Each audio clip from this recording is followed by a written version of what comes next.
اس میں دوا بھری اور ریاض کے قریب پہنچ گیا۔ لالی نے اس سے کوئی بات نہیں کی۔ وہ بات کرتا بھی تو لالی نہ بولتا۔ وہ یہی طے کر کے تہہ خانے میں گیا تھا۔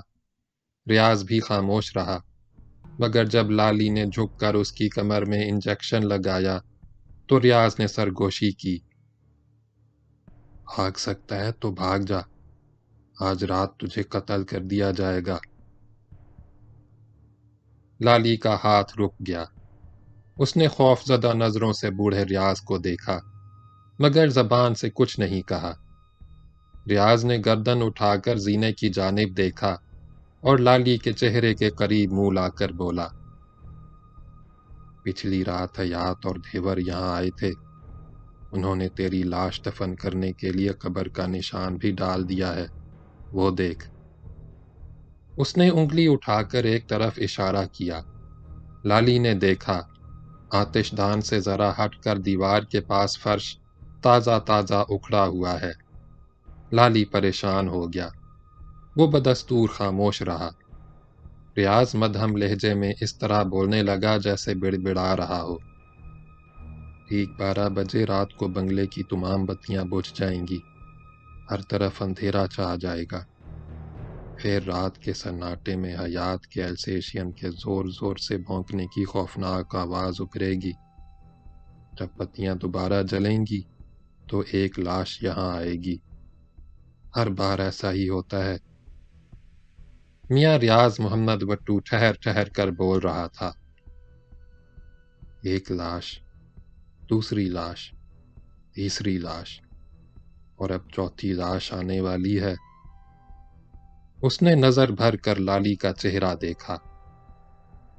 ابھی تو میرے سامنے زندہ بیٹھا ہے، جب رات آدھی ہو جائے گی تو خون میں لتھڑی لاش بن جائے گا۔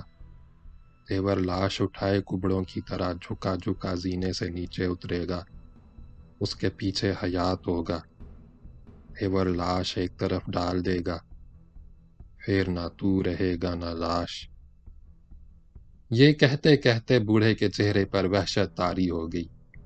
اس کی آنکھیں چمکنے لگیں۔ وہ ٹھٹھا مار کر زور سے ہنسا۔ لالی کا تمام جسم ستار کے تاروں کی مانند جھنجھنا اٹھا۔ اس نے لرزتے ہاتھوں سے انجیکشن لگایا اور بوڑھے ریاض کی جانب دیکھے بغیر جلدی سے اٹھا، مگر جب سرنج الماری میں رکھ رہا تھا تو اس نے سیڑھیوں پر آہٹ سنی۔ اس نے گھبرا کر دیکھا، حیات محمد سیڑھیوں سے اتر کر نیچے پہنچ چکا ہے۔ اس نے تیکھی نظروں سے لالی کو دیکھا۔ تو نے انجیکشن لگا دیا؟ جی صاحب۔ کیا تو آج مقررہ وقت سے پہلے یہاں نہیں آ گیا؟ مجھے نہیں معلوم جی، لالی نے آہستہ سے کہا۔ مجھے تو دیور جب اشارہ کرتا ہے میں اس کے ساتھ آ جاتا ہوں۔ میاں حیات محمد نے مزید بات چیت نہیں کی۔ اس نے بوڑھے ریاض محمد کی طرف دیکھا۔ وہ زمین پر سکڑا سکڑایا آنکھیں بند کیے پڑا تھا۔ حیات نے لالی کو اپنے پیچھے آنے کا اشارہ کیا اور سیڑھیاں چڑھنے لگا۔ لالی اس کے پیچھے پیچھے چلا۔ دونوں تہہ خانے سے باہر آئے۔ دروازے پر دیور بت بنا کھڑا تھا۔ حیات محمد نے اس سے بھی بات نہیں کی۔ دیور نے تہہ خانے کا دروازہ بند کر کے قفل لگایا اور لالی سے باہر چلنے کا اشارہ کیا۔ میاں حیات محمد وٹو صوفے پر خاموش بیٹھا رہا۔ السیشین اس وقت بھی اس کے قریب ہی بیٹھا تھا۔ وہ گردن اٹھائے لالی اور دیور کو دیکھ رہا تھا۔ دونوں آگے بڑھے اور کمرے کا دروازہ کھول کر باہر چلے گئے۔ کمرے میں پہنچ کر لالی نڈھال ہو کر بستر پر گر گیا۔ تھوڑی دیر بعد مائی جنتے کھانا لے کر آ گئی۔ لالی نے کھانا رغبت سے نہیں کھایا۔ وہ ذہنی طور پر اس قدر پریشان تھا کہ کھانا کھایا ہی نہ گیا۔ وہ پھر لیٹ گیا، لیکن نیند نہیں آئی۔ وہ بے چینی سے کروٹیں بدلتا رہا اور سگریٹ پر سگریٹ پھونکتا رہا۔ کمرے کا دروازہ کھلا۔ اس نے جتنی بار باہر نظر ڈالی، ہر بار دیور کو اسٹول پر بیٹھے ہوئے پایا۔ وہ اس وقت ڈھیلا ڈھالا سفید کرتا پہنے ہوئے تھا، دھوتی بھی اجلی تھی اور اس کا چوڑا کنارہ سرخ تھا۔ کندھے پر پرنا پڑا تھا جس سے وہ بار بار منہ پونچھتا۔ پیروں میں نئی گامے شاہی جوتی تھی، بالوں میں تیل پڑا تھا اور بیٹ سے مانگ نکال کر لمبے لمبے پٹے قاعدے سے جمائے گئے تھے۔ وہ خوب بن سنور کر بیٹھا تھا۔ لالی اسے دیکھتا تو وحشت ہوتی، بے چینی بڑھ جاتی۔ دن اسی بے چینی میں گزر گیا۔ سورج غروب ہو گیا، کمرے میں شام کا دھندلکا پھیلنے لگا۔ دھیور نے لالٹین روشن کی، لالی کے کمرے میں آیا، مگر اس نے لالی سے نظر نہ ملائی، چپ چاپ لالٹین رکھ کر چلا گیا۔ لالی دیوار سے سر ٹکائے چارپائی پر خاموش بیٹھا رہا۔ اندھیرا بڑھتا گیا، رات ہو گئی۔ مائی جنتے کھانا لے کر آئی اور لالی کے سامنے رکھ کر ہوا کے جھونکے کی مانند باہر چلی گئی۔ لالی نے کھانا نہیں کھایا، دھیور نے بھی کھانا نہیں کھایا، سٹول پر خاموش بیٹھا رہا۔ رات کا ایک پہر گزر گیا، سناٹا گہرا ہو گیا۔ کچھ دیر بعد دھیور اپنی جگہ سے اٹھا اور دھیرے دھیرے چلتا ہوا کمرے میں داخل ہوا۔ وہ لالی کے سامنے کھڑا ہو گیا۔ دونوں نے ایک دوسرے کو نظر بھر کر دیکھا اور لمحے بھر تک آنکھوں میں آنکھیں ڈالے دیکھتے رہے۔ دھیور نے مڑ کر دروازے کی جانب دیکھا اور بڑھ کر دروازہ بند کر دیا۔ لالی چارپائی سے نیچے اترا، مگر دھیور اس کے پاس نہ آیا۔ اس نے جھک کر وسکی کی بوتل اٹھائی، اسے کھولا اور منہ سے لگا کر گٹا گٹ کئی گھونٹ چڑھا گیا۔ اس نے بوتل لالی کی طرف بڑھا دی۔ لالی نے بوتل ہاتھ میں لے لی۔ وہ کچھ دیر بوتل ہاتھ میں لیے خاموش کھڑا رہا۔ پھر اس نے بھی بوتل منہ سے لگائی اور تھوڑی سی وسکی پی کر بوتل دھیور کو واپس دے دی۔ انہوں نے کھڑے کھڑے بوتل خالی کر دی۔ دھیور دیسی شراب کا ادھا بھی اٹھا لایا۔ دونوں فرش پر بیٹھ کر پینے لگے۔ ادھا بھی خالی ہو گیا۔ وسکی اور ٹھرے نے مل کر نشے کو کریلا اور نیم چڑھا بنا دیا۔ لالی نے کھانا اٹھا کر دھیور کے سامنے رکھ دیا۔ دونوں کھانا کھانے لگے۔ کھانا کھاتے کھاتے نہ جانے کیا سوچ کر دھیور بطخ کی طرح کیں کیں کر کے ہنسنے لگا۔ لالی نے خمار آلود نظروں سے دھیور کو دیکھا اور وہ بھی ہنسنے لگا اور ہنستے ہنستے بولا، ہنس لے پیارے، ہنس لے، مینوں پتہ ہے تو کیوں ہنس رہا ہے۔ دھیور نے گردن اونچی کی، لالی کو چبھتی ہوئی نظروں سے دیکھا۔ لالی ایک دم سنجیدہ ہو گیا۔ اس نے انگلیوں میں دبا ہوا نوالا پلیٹ میں ڈال دیا، اونچی آواز سے بولا، تو مجھے قتل کرنا چاہتا ہے؟ بوڑھے ریاض نے مجھے یہی بتایا ہے، کیا یہ سچ ہے؟ دھیور نے اس کی بات سن کر کسی رد عمل کا اظہار نہ کیا، نظریں نیچی کر کے کھانا کھانے لگا۔ لالی کہتا رہا، تو مجھے کیوں قتل کرنا چاہتا ہے؟ مجھے نہیں معلوم، پر تجھے یہ ضرور بتا دینا چاہتا ہوں، میں چاہتا تو کل رات تجھے قتل کر دیتا۔ میں نے تیرا پستول نکال لیا تھا، پھر جیسے نکالا تھا ویسے ہی اسے رکھ بھی دیا، تجھے بالکل پتہ نہیں چلا، تو بے خبر سو رہا تھا۔ دھیور نے نظریں اٹھا کر لالی کو دیکھا، اس کی آنکھوں میں حیرت تھی۔ دیکھ کیا رہا ہے؟ میں بالکل سچ کہہ رہا ہوں۔ لالی نے ہلکا سا قہقہا لگایا، نشے کی جھونک میں جھوم کر بولا، پر یار، میں تجھے کیسے قتل کرتا؟ تجھ پر مجھے غصہ ہی نہیں آیا۔ جب تک غصہ نہ آئے کوئی کسی کو کیسے قتل کر سکتا ہے؟ کبھی تو نے یہ بات سوچی؟ پر تو سوچتا ہی کب ہے؟ لالی ہنسنے لگا۔ دھیور نے کھانا چھوڑ دیا اور اٹھ کر کھڑا ہو گیا۔ لالی نے اسے ٹوکا، میری بات تو سن، لیکن دھیور نے اس کی جانب مڑ کر بھی نہ دیکھا۔ وہ کمرے سے باہر نکلا اور اندھیرے میں غائب ہو گیا۔ لالی دیر تک بیٹھا اس کا انتظار کرتا رہا، مگر وہ واپس نہیں آیا۔ لالی اٹھ کر دروازے تک گیا، اس نے گردن باہر نکال کر دھیور کے کمرے میں دیکھا۔ دھیور وہاں بھی نہیں تھا، نہ جانے کہاں چلا گیا تھا۔ لالی کھڑکی کے قریب جا کر کھڑا ہو گیا۔ باہر گھپ اندھیرا تھا اور لالی کے ذہن میں بہت سی بتیاں جل رہی تھیں، بجھ رہی تھیں۔ تیز نشے کا ریلا سمندر کی سرکش موجوں کے مانند بار بار امٹتا اور جھاگ بن کر بکھر جاتا۔ ایک بار زور کا ریلا آیا۔ لالی نے لڑکھڑا کر کھڑکی کی سولاخیں دونوں ہاتھوں سے تھام لیں، انہیں پوری قوت سے کھینچا۔ کئی بار زور آزمائی کی مگر سولاخیں نہیں ہلیں۔ لالی ہانپنے لگا اور جھومتے ہوئے بستر پر جا کر دراز ہو گیا، لیکن قرار نہ آیا۔ وہ اٹھ کر بیٹھ گیا۔ دھیور ابھی تک غائب تھا۔ وقت قطرہ قطرہ بن کر رات کے سناٹے میں تحلیل ہوتا گیا۔ لالی نے کلائی پر بندھی ہوئی گھڑی دیکھی، 11 بج رہے تھے۔ یہ تہہ خانے میں جانے اور انجیکشن لگانے کا وقت تھا۔ لالی اٹھ کر کمرے سے باہر آ گیا۔ اب دھیور کو واپس آ جانا چاہیے تھا۔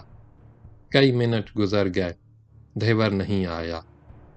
لالی برآمدے میں خاموش کھڑا رہا اور وہیں کھڑے کھڑے اس نے بنگلے سے فرار ہونے کا ایک بار پھر تہیہ کیا۔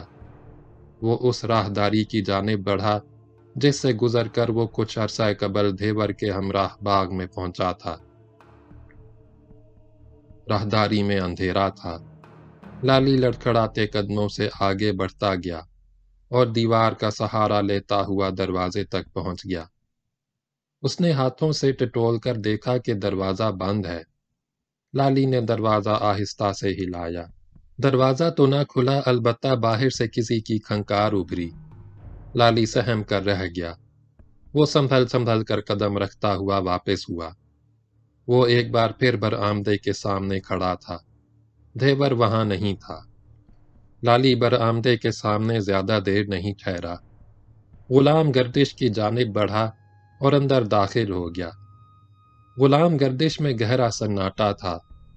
وہ اس کمرے کے دروازے پر پہنچ گیا جس میں داخل ہو کر تہہ خانے میں جاتا تھا۔ آہستہ سے دروازہ کھولا، اندر جھانکا۔ کمرہ بالکل خالی تھا۔ وہ چپ چاپ کمرے میں چلا گیا۔ اسے یہ دیکھ کر تعجب ہوا کہ تہہ خانے کا دروازہ کھلا ہے۔ وہ کھلے دروازے کو ٹک ٹکی باندھے دیکھتا رہا، پھر جھومتا جھامتا اندر داخل ہو گیا۔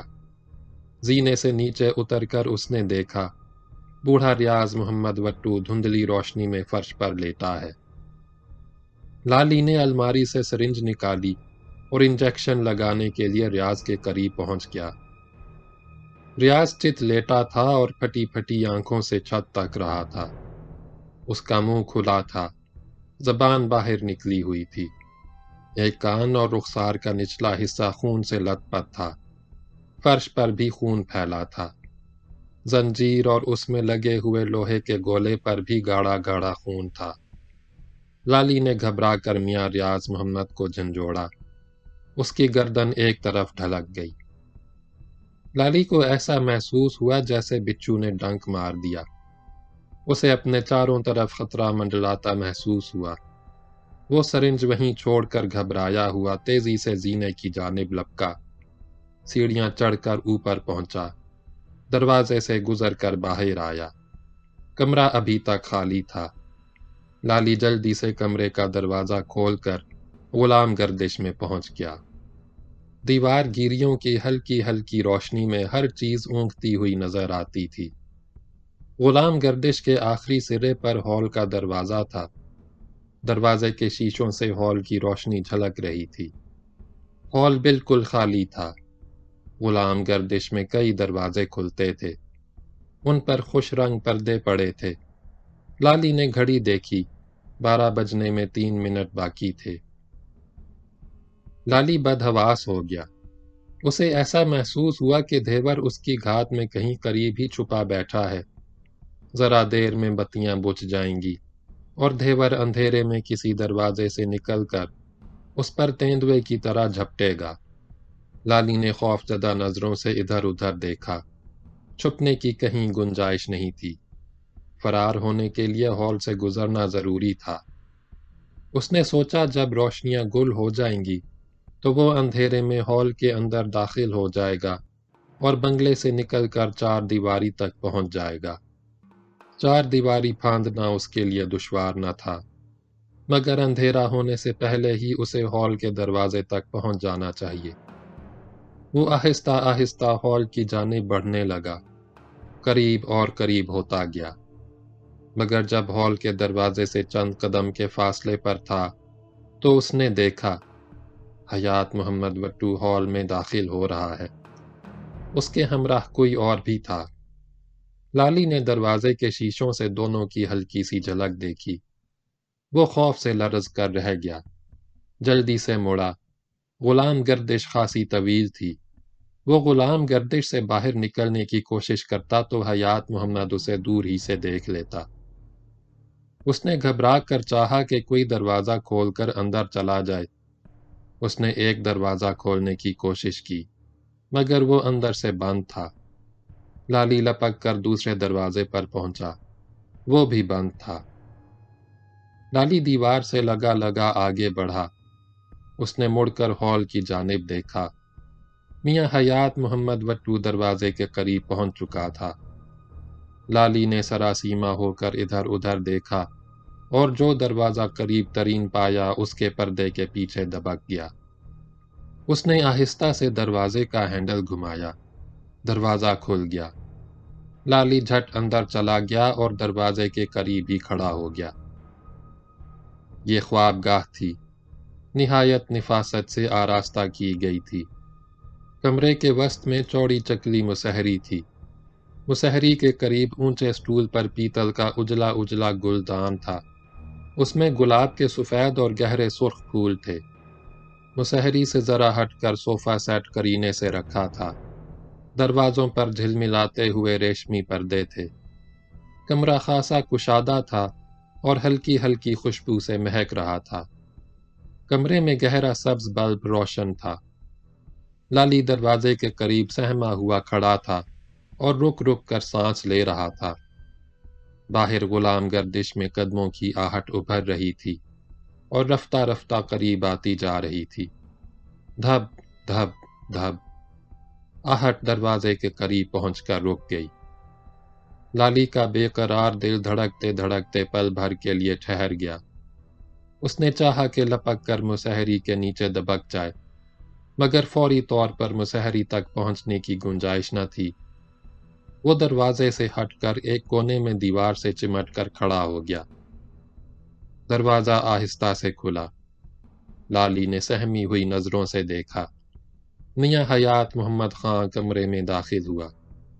اس کے ساتھ ایک عورت بھی تھی۔ وہ سفید ساڑی باندھے ہوئے تھی۔ اس کے داخل ہوتے ہی تیز خوشبو کا جھونکا آیا۔ حیات نے ہاتھ بڑھا کر دروازے کی چٹخنی چڑھا دی اور یہ کہتا ہوا عورت کے قریب پہنچ گیا، ناصرہ، تمہارے بغیر یہ کمرہ کتنا ویران ویران لگتا ہے۔ حیات محمد نے اس کی کمر میں ہاتھ ڈالا اور اسے سمیٹ کر اپنے قریب کر لیا۔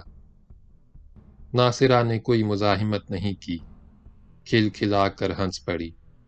اس نے بڑے ناز سے کہا، ایسی باتیں سوچنے کی تمہیں فرصت مل جاتی ہے؟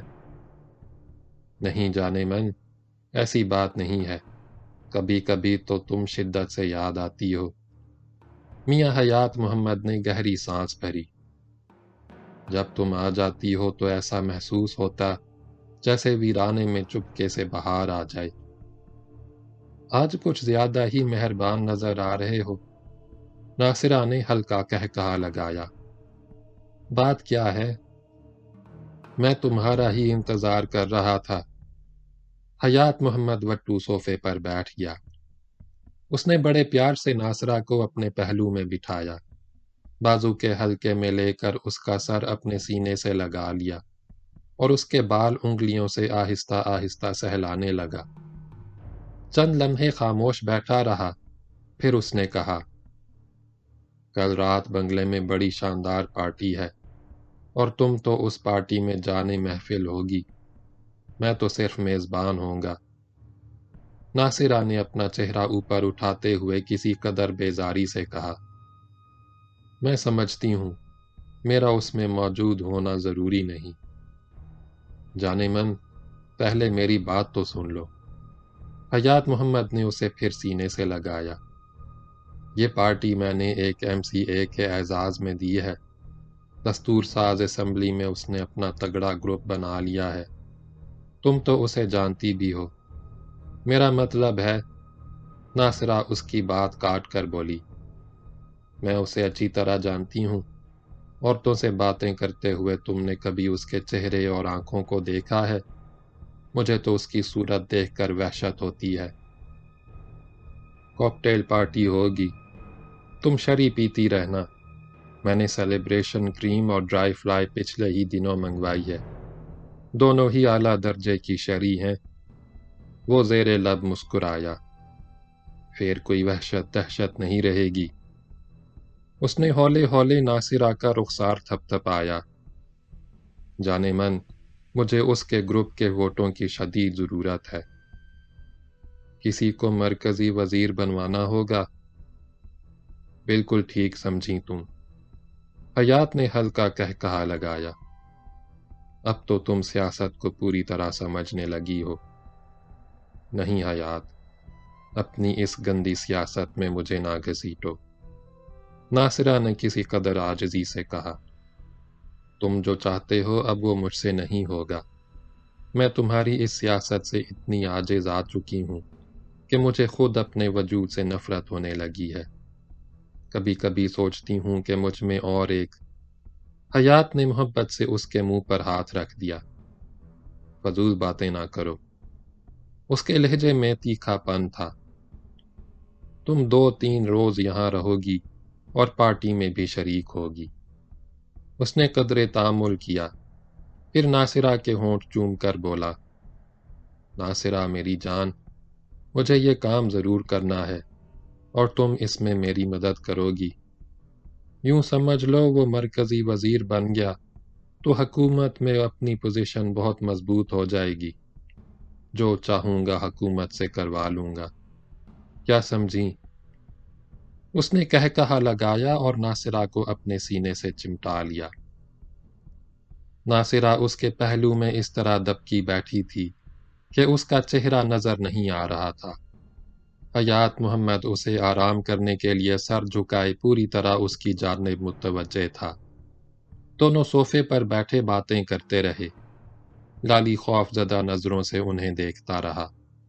دونوں میں سے کوئی بھی پلٹ کر دیکھتا تو ہلکی ہلکی سبز روشنی میں وہ دیوار کے ساتھ سائے کی طرح چمٹا ہوا نظر آتا، مگر جب ناصرہ کمسا کر حیات کے بازوؤں کی گرفت سے نکلنے کے لیے مڑی تو اس کا چہرہ لالی کی طرف تھا۔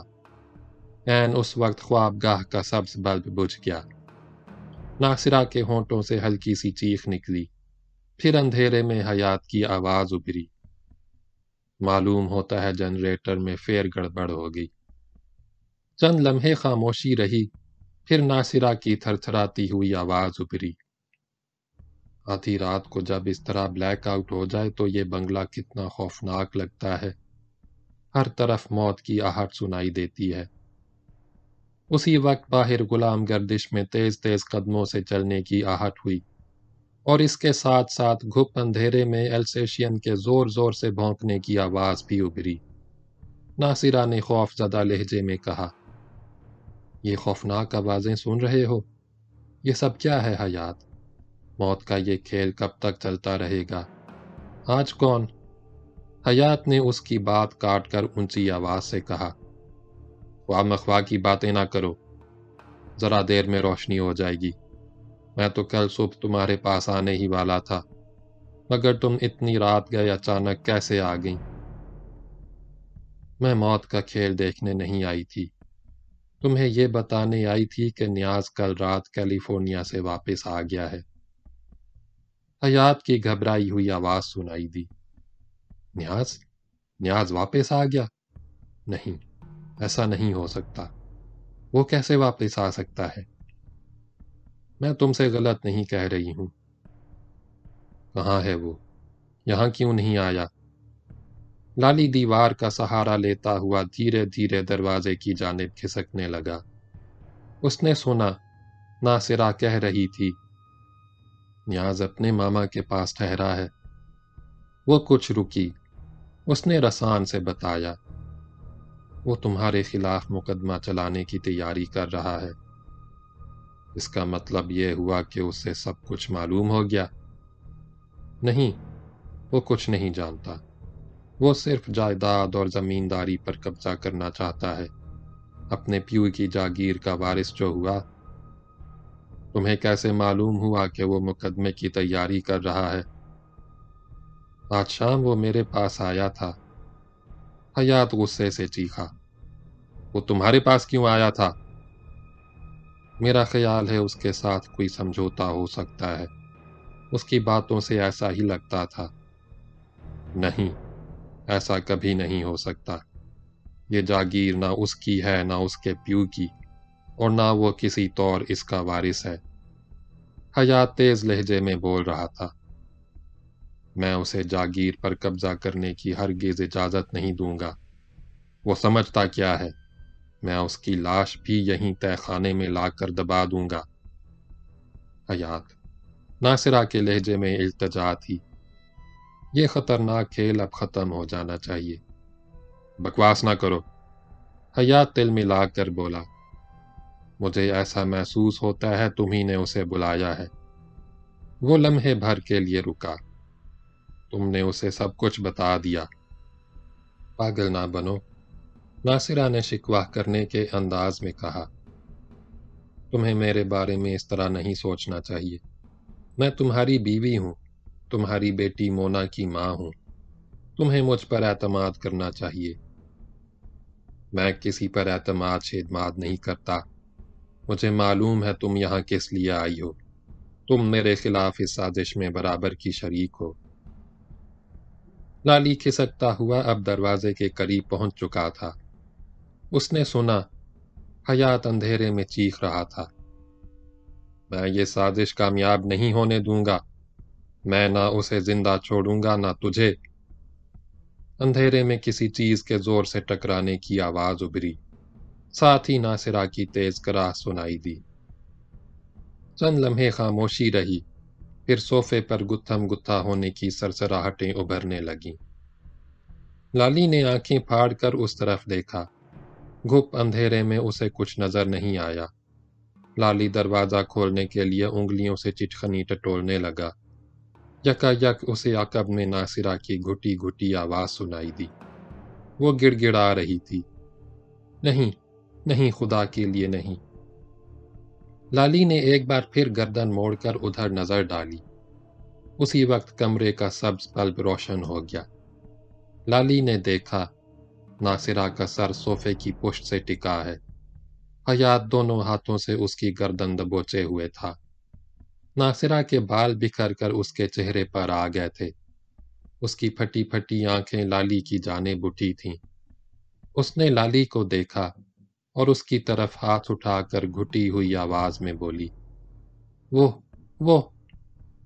حیات نے مڑ کر لالی کی جانب دیکھا۔ ناصرہ کی گردن پر اس کی گرفت ڈھیلی پڑ گئی۔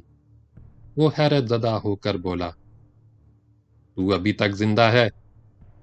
لالی نے کوئی جواب نہیں دیا، خاموش کھڑا رہا۔ حیات نے ڈپٹ کر پوچھا، تو یہاں آ کیسے گیا؟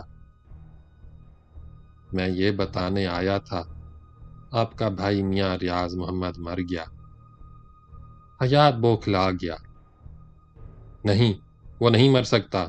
وہ کیسے مر سکتا ہے؟ تو جھوٹ بول رہا ہے۔ لالی نے نہایت اعتماد سے کہا، میں بالکل سچ کہہ رہا ہوں۔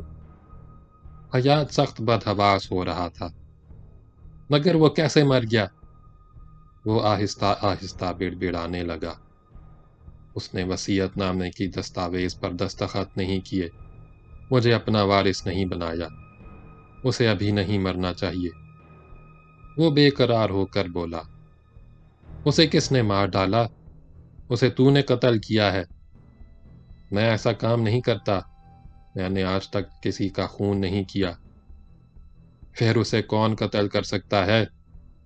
وہ سوچتے ہوئے بولا، دیور؟ ہاں، دیور ہی ہو سکتا ہے۔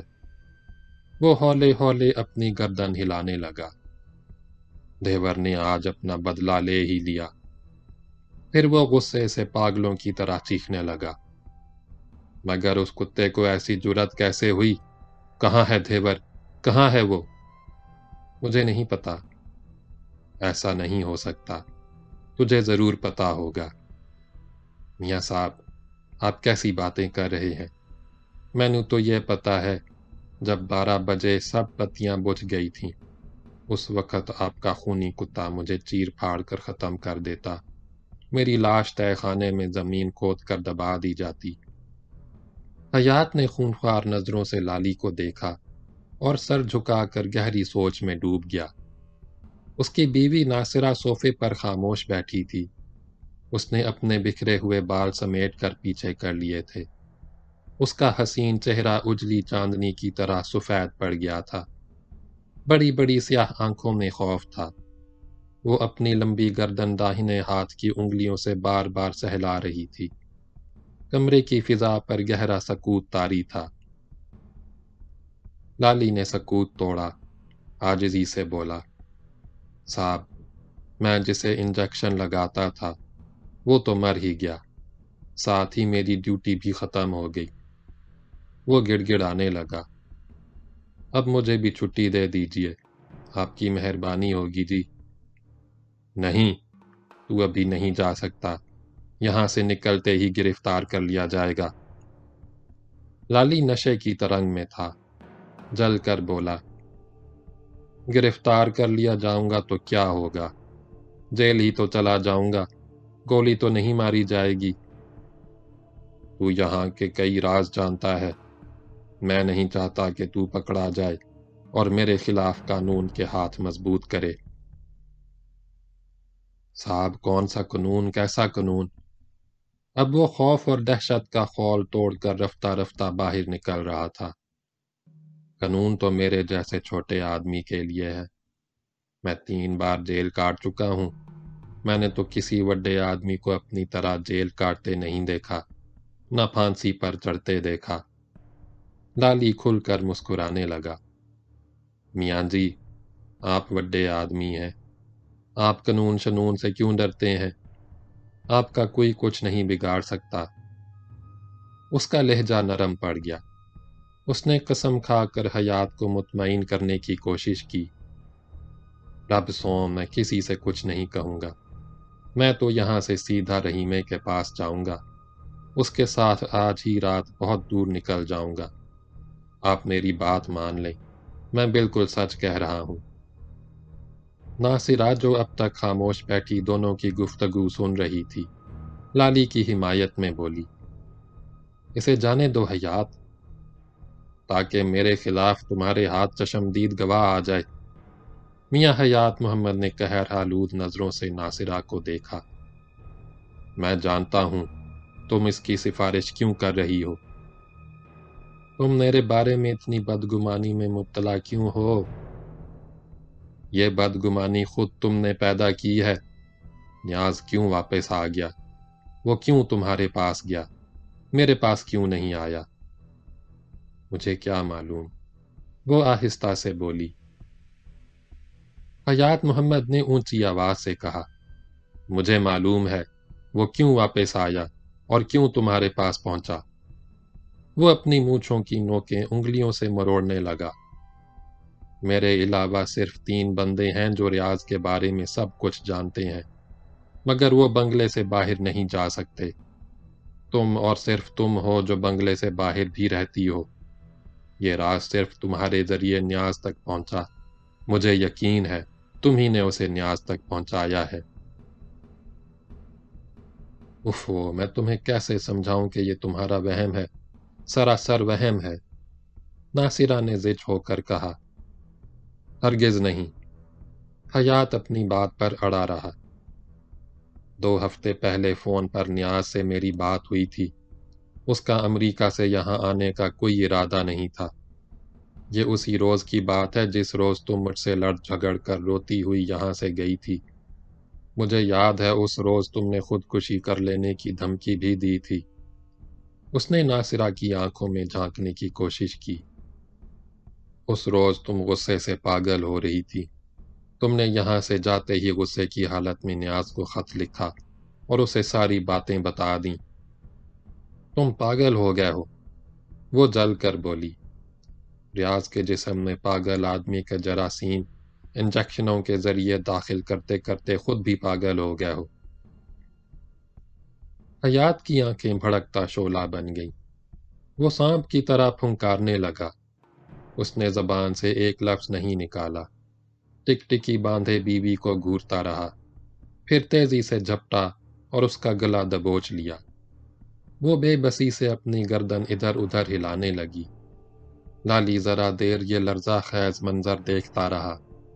اس نے حیات کی طرف بڑھتے ہوئے کہا، میاں صاحب یہ کیا کر رہے ہیں؟ حیات محمد نے اس کی جانب دیکھے بغیر ڈپٹ کر کہا، بکواس نہ کر۔ اس نے بیوی کو نیچے گرا دیا اور دونوں ہاتھوں کی پوری قوت سے اس کا گلا دبانے لگا۔ ساتھ ہی وہ غصے سے بڑبڑاتا رہا، میں یہ ثبوت بھی مٹا دوں گا، میں تجھے زندہ نہیں چھوڑوں گا۔ لالی لپک کر دونوں کے قریب پہنچ گیا۔ ناصرہ صوفے پر بے بس پڑی تھی۔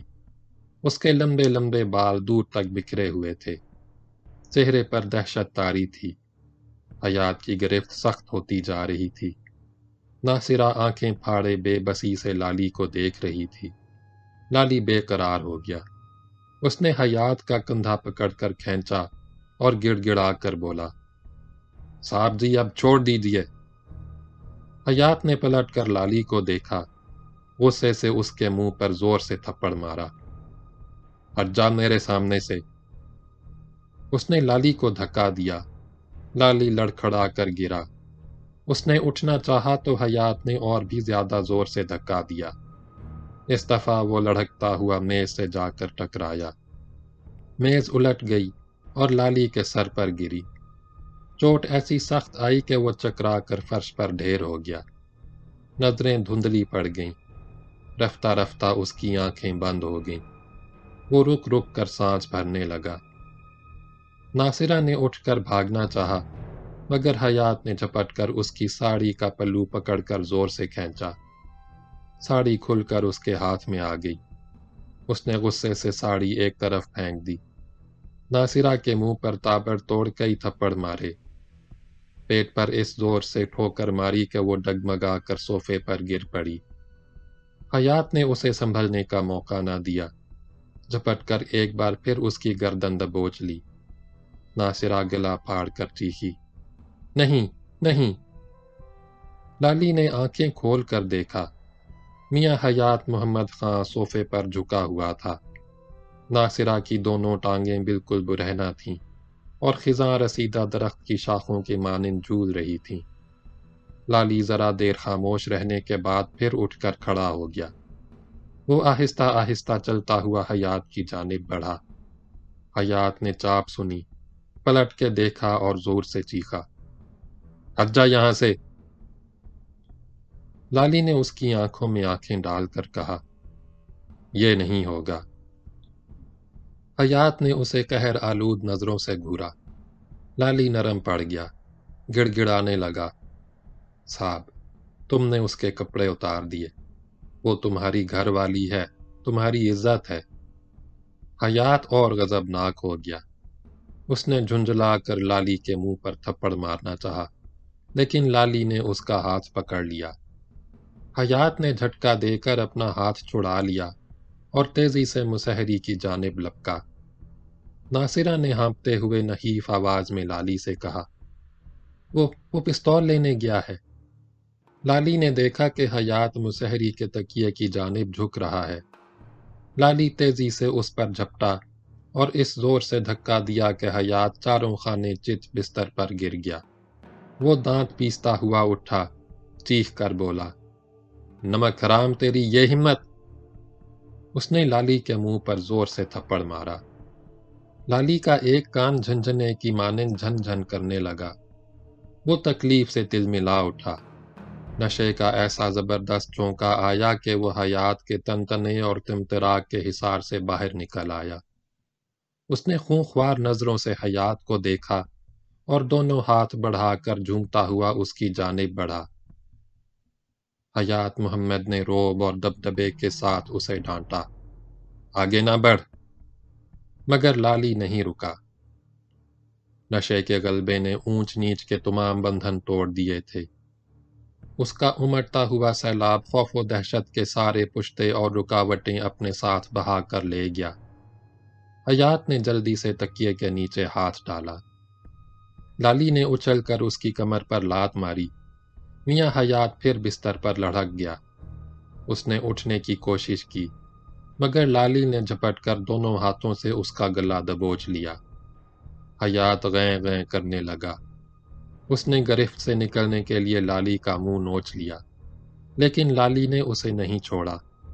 گریبان پکڑ کر اٹھایا اور دھکیلتا ہوا دیوار تک لے گیا۔